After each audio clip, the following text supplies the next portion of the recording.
Now, it seems that the Speaker wants to blame the present administration nga naagi pong baha.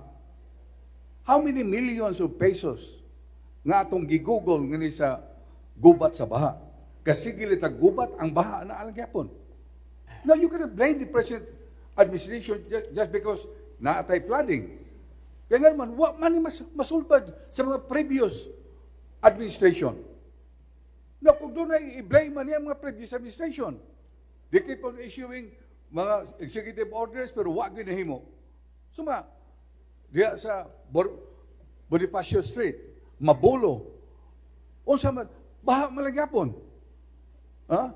Kung doon na tayo baha sa miaging simana, unusual kayo ito. Nga naman kay ang tubig ito, ang uwan gikan sa bukid. Nakusog kayo nga di na gyud di na gyud mapungan na to. Now, dili ta mo blame, no? We should not point fingers to anybody. Mr. Chair. Kaya it should be the previous administration that ought to be blamed, not the present administration. Mr. Chair, I'm sorry. I am not blaming this administration.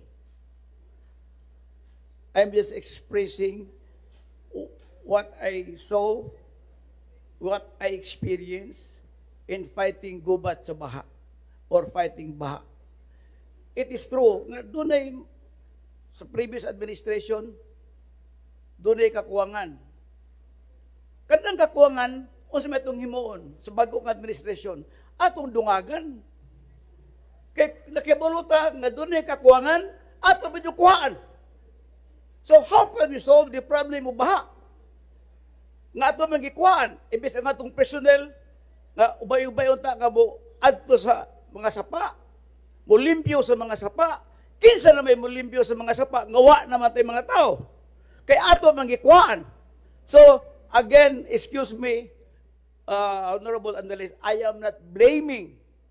I am just very much concerned kay daghan na kayong nadisgrasya sa baha.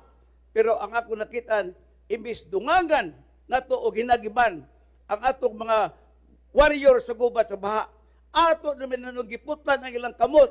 Doon ay ulo, which is the council, but they don't have enough arms kung saan paglihok, paggubat sa baha, Mr. Chair.